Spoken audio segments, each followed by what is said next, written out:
Hello friends and enemies. So this opening is a little bit of a fake out because I am not reviewing the entire Thor Love and Thunder wave all at once. Listen, I've done entire waves all at once before and it takes a lot out of me. I am not a person of high energy. I need every ounce I can get. Reviewing an entire wave at once, editing an entire wave at once, it's just too much. It's long.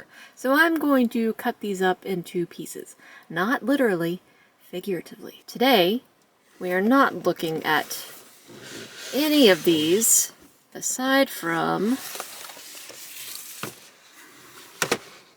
Groot and Starlord. Standard Marvel Legends packaging. On the side we get illustrations of our characters. Very nice illustrations, actually.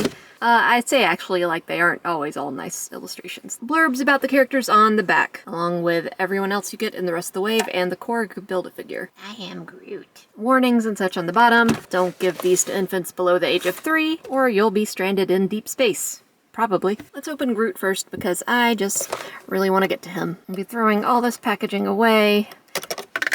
Oh god. Okay, be careful with razor blades. I feel like I don't have to say that to anyone else except for myself. Some interesting placement in the packaging here. Groot is a small character as of now, so he comes with the largest part of Korg, and that doesn't give much room for his accessories, which he also comes with a lot of. So they've kind of placed his vine hand in the corner here, resting up against Korg. Not particularly fascinating, but not something you see all the time with Marvel Legends. As I film this, the movie has not come out yet, and I therefore have not seen it. I don't have any other Groots. I don't have any other Starlords. I'm sure some of these are reuse, but I don't know. And get the Korg out. I'm excited for him. What a great character. Captured the hearts of millions, by thousands at least. I am a big Groot fan, not as much of a fan of him when he's a teenager, because, I mean, he's a teenager. I remember my days as a teenager very well, and I was not fun to be around. But he is still very cute. He's got a surly expression on his face, and I don't know if that's just because he's about to get ready to fight someone, or he's just being hormonal.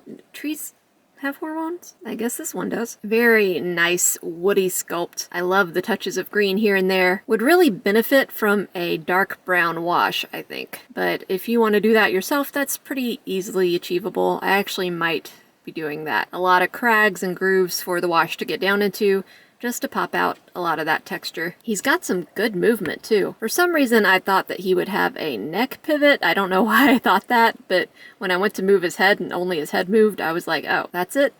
But it moves really well. Goes down really well, up really high, a little bit of tilt, and of course a lot of swivel.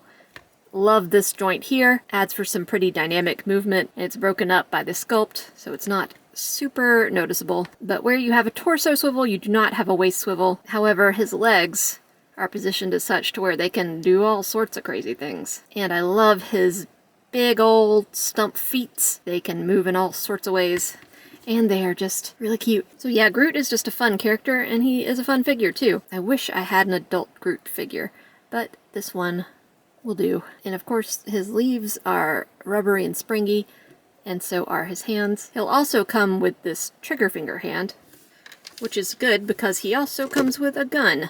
Give the baby tree a gun. Why not? Pretty cool looking sci-fi type blaster, and it is very rubbery too. You can bend it in all sorts of ways. So this should fit well in his hands. I don't know how he's meant to grab it. Is this the handle? I know nothing about real life guns, and so I know extra nothing about science fiction guns. Another piece that would benefit from a wash. Once again, probably really easy to do. So he'll also come with these vine hand effects. Pull off his little handsies and insert these into the handless stumps. And these are cool because they also pivot a little bit, so you can get a little bit more movement out of those. Position them in the way you see fit, and it adds even more presence to this character, which is small and might get a little bit overlooked otherwise. I thought I would prefer him with the hands, but I really like these vine looks. And who can forget his little wooden butt? Groot. I give him 10 out of 10 sequoias. Next up we have Starlord. He will come with the Korg arm, which we will set aside. Really interested to see Korg and Starlord interact. I hope they do. It would be quite a loss if they don't interact in this new movie. I don't have a Starlord figure yet. This will be my first. And honestly, I'm not a huge fan of this one. He looks so much older. And I know Chris Pratt is getting older. I mean, we all get older. Time marches on. But he's looking a lot like Ego. Like, his hairline is way up here. He's got these really pronounced forehead wrinkles. Even his beard looks a little more mature. Is that possible? They messed up a little bit when putting the hair on this one, because look at this gap in between the ear and the hairline. It's not like this over here.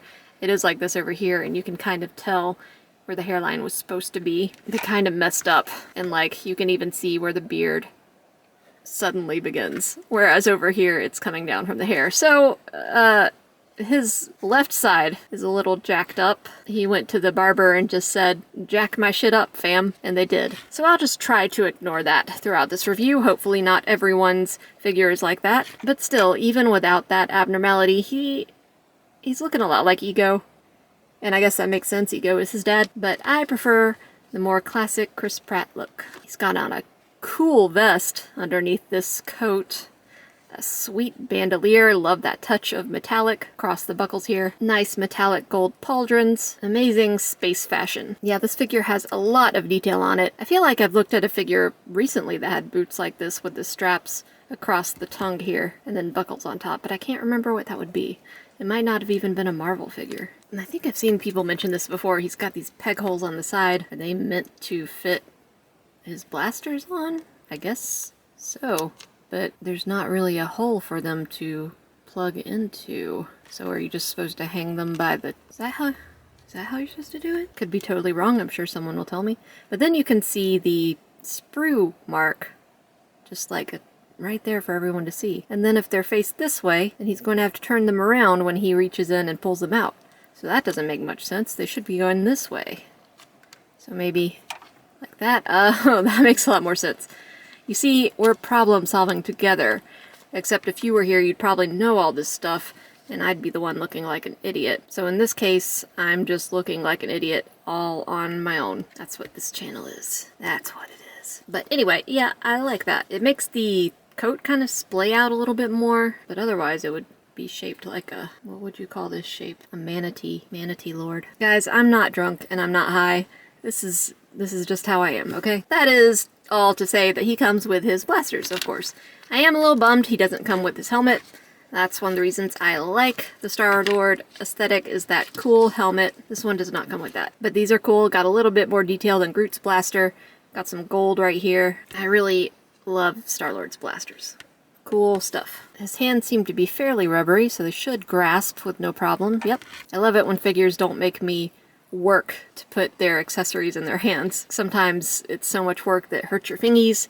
You lose nails. Little limited on the head movement except for swivel. Do we have a butterfly joint under here? Nope, no butterfly. Bicep swivel hidden under this armor piece. Double elbow, unlike with Groot. But see, this is what I'm saying. Starlord is not a huge exhibitor of this problem because he's not super jacked or not super armored out, so his arm will move forward with the double elbow. But in a lot of characters it just won't go very far, just because there's too much mass on the forearm and the upper arm. Crunch, hidden by this rubbery vest, swivel at the waist, and the cut there is hidden by the vest and his shirt underneath and this belt. Big crunch down, but then he looks like an aeroplane. Coat is going to kind of get in the way of any movement back, but his leg can go up pretty far.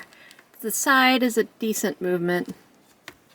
And double knee. So yeah, Starlord and Groot may be old news figures for some people, but they are new news for me, and I like them. They're a lot of fun, cool designs, which I expect from anything Guardians related. Of course, this isn't a Guardians wave.